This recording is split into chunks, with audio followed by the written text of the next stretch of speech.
up here on Tinker Cliffs. Really awesome rock display up here, that's for sure. And there's some folklore that goes along with this place. I'll put it down in the text box. So it's April 16th, 3 o'clock in the afternoon. Stopping here for a late lunch. Hard to believe I've been out here for 30 days, but it's been 30 days. Not all of it here on the trail, but I left on March 16th, so there you go, 30 days. Benton dropped me off at the trailhead this morning about 9:30, and I've been humping it ever since. I can't say enough to Benton. Thank you so much. Listening to NPR jazz in the morning and then jazz CDs in the afternoon, sharing bread with him. I mean, he opened up his house to me. So, Benton, thanks again. You don't know what a difference it makes. So, been humping since 9:30. Got 6 miles to get to the shelter, and I will then be pitching a hammock for the first time. So my master sergeant of logistics, Robin, brother-in-law, shipped me a hammock to Benton's address in Daleville. Previously, I've been using a tent, but I've had a dickens of a time trying to get decent sleep. So basically, I wake up every hour when I'm on the trail and it says, rotate. You can't lay on that hip anymore. It's too painful. You got to move. And you do that for 4 or 7 nights, and then the lack of sleep really starts to wear on you. So I'm going to a hammock setup, and the first setup will be tonight.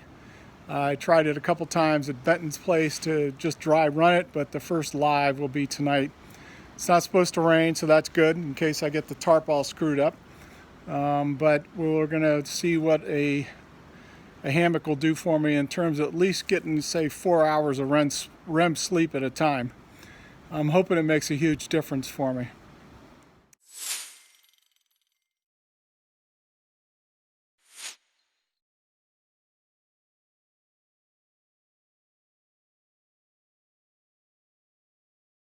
So tomorrow morning, we're doing 15 miles today. I'll get up in the morning and I'll go to McAfee's Knob. Now, for those of you familiar with that, that's an iconic location on the AT here near Roanoke, McAfee's Knob. So looking forward to that. It will be Friday tomorrow, and therefore I don't anticipate a lot of people. On the weekends, that could be really something different. But the rest of the week shapes up like this. 15 miles today, of which, when I did this schedule sitting in the lounge chair at Benton's, it made a lot of sense. 15, 10 miles tomorrow, 13 third day, and then followed by 19 miles on day 4 and 20 miles on day 5 to get me to Parisburg, Virginia. Well, it didn't take long. I've been hiking for 6 hours, and what seemed appropriate in the lounger doesn't seem so appropriate out here anymore. Your body comes back and says, hey, that issue with your left calf, well, it's back. You thought it was over, but it's back. And by the way, we gave you a new one. It's called your right hip. So back on the ibuprofen train, and it's almost kind of like day to day to see what happens. But tomorrow will be 10 miles. Should be an easier day. Four Pines Hostel is the destination. That looks like a really unique place.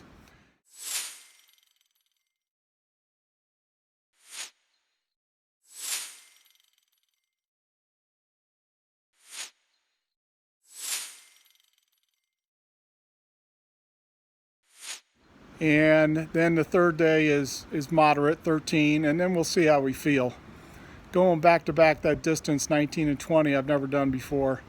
The high mileage at this point is 16.5. I'd really be stretching things out. So we'll see how it feels, and we'll take it from there.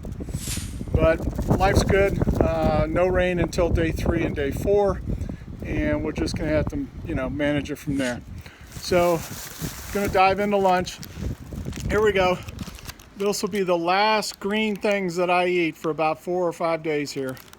The pack is unbelievably heavy. I went overboard and got way too much food. I took the pack off about a half-mile back when I got water. It was like being punch drunk. There's so much weight coming off my shoulders. So we're going to have a little bit of that. And then, there are some things, as much as things change, there are some things that will always remain the same. I made a special trip last night So we're packing it out again, folks. Subway Deluxe Club. Looking forward to that, along with some Fritos. So that's the update, guys. Take care. Talk to you down the road. This is the Carvin Cove Reservoir, which is the reservoir that I believe provides water to the city of Roanoke. Even though I think it may be in Botetourt County. It may be on the border with Roanoke County. And over there, far left, there's the Roanoke County Airport. So we are not far from Roanoke. April 17th. It's about 9:30 in the morning. This is called the Cliffs. We're a tenth of a mile from the iconic McAfee Knob. But even so, this is not a bad view. McAfee Cliffs, Virginia. I am really fortunate I caught this on a pretty day. Again, 9:30 in the morning, April 17th.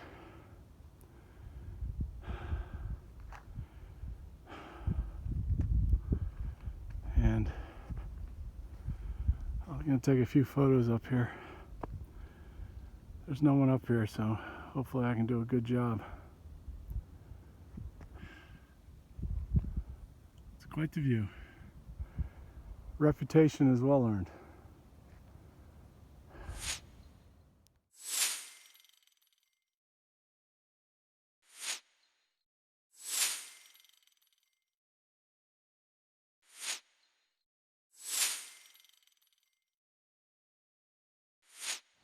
So we stopped to take a water break and eat some Lance's crackers. It's April 21st, it's 2 o'clock in the afternoon. I got 9 miles to get to my next destination, and it's a 2,000 foot climb over 4 miles, 500 feet per mile. And that's coming off a 1,000 foot climb first thing this morning. But anyway, coming out of Daleville, I didn't think it'd take this long to get to Pearisburg, but it has. I still got 2 nights left and 3 days of hiking. And that will make this almost as a long journey as the Shenandoah in terms of, start to finish, in terms of resupply. Thank goodness I packed too much food coming out of Daleville. I cursed myself for that, but now I'm thankful for it, because now I'm having to ration my Lance crackers and my tuna and all that other stuff. I won't get to Pearisburg with hardly any food left, so I guess I was fortunate I packed it out so much. So it's been a challenging week, but what's been very refreshing and been such a huge morale boost has been the northbound hikers that I've run into. So it's been less than a dozen, but I've run into probably 10 northbound hikers this week. And quite frankly, about half of them are my age, over 40. And we'll stop and chat for a minute, and they'll tell me what's coming up. I'll tell them what's coming up. They'll tell me where to stay, where the restaurants are, the next resupply, all that type of stuff. But it's such a morale boost. You're out here all day. A week ago, 2 weeks ago, I may not have seen anybody an entire day. And now I'm seeing a couple of northbounders per day, maybe even 3 or 4. And a lot of them are my age, like 7 Up, 65 years old, 00. These guys are out here humping it, and they've got 600-700 miles underneath their belt. So it puts me to shame a little bit, because I'm sitting here aching about my sore legs and hips and everything else every day, every hour. And then you run across these guys, and these guys are still humping. So it puts a whole nother meaning into what it takes to get it done, and you can get it done. You just got to put your mind to it. So I wanted to show you this chair to show you how thrilling it is out here. This chair has been talked about by several northbounders that I've run into, that this chair is the place to sit So I had to take a break, take a little vitamin I, drink some more liquids, and have a snack. And this is the chair to do it in. So there you go, folks. That's the afternoon report. So we're here at Pearisburg, thank goodness. Shuttle's coming to pick me up, so I might jump off. I was 8 miles in today, camped last night, slept in the hammock. Started raining this morning, but broke camp before it got too heavy. But it's been kind of miserable since. Did 16 the day before that and 16 the day before that, and man, am I whipped.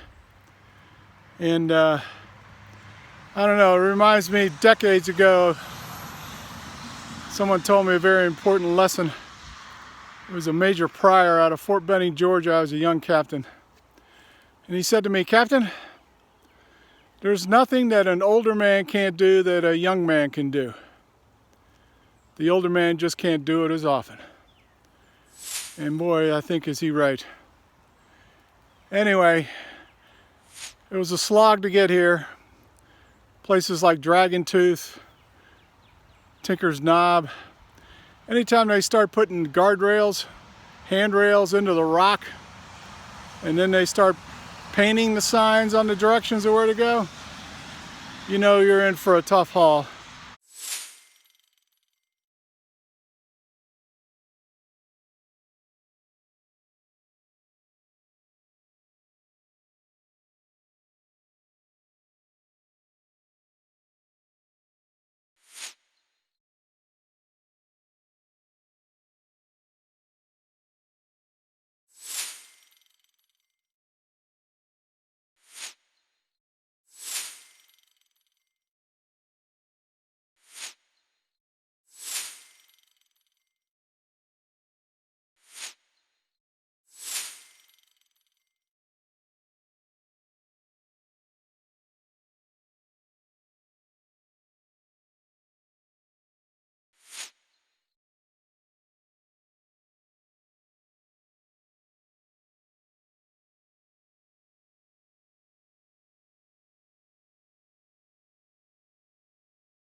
So this is really tough section. So I'm glad I'm finally here. The most concerning part was not last night, but the night before. I got to the destination, the shelter, about 15 minutes before it got dark. And the thing was that navigating on the rocks, you know, you say, well, just follow the path if it gets dark, use your headlamp. The problem is, I was on a section about 5 miles, it was all rocks.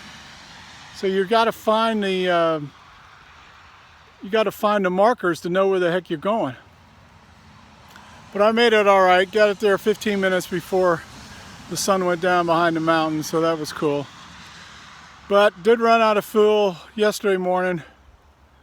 No, yesterday, 2 days ago. So yesterday morning, the last time I ate was yesterday. That was cold oatmeal for breakfast and 2 Lance cracker packets.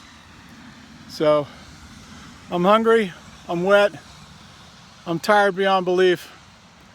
And man, am I glad to be here in Pearisburg, Virginia, folks. Take care.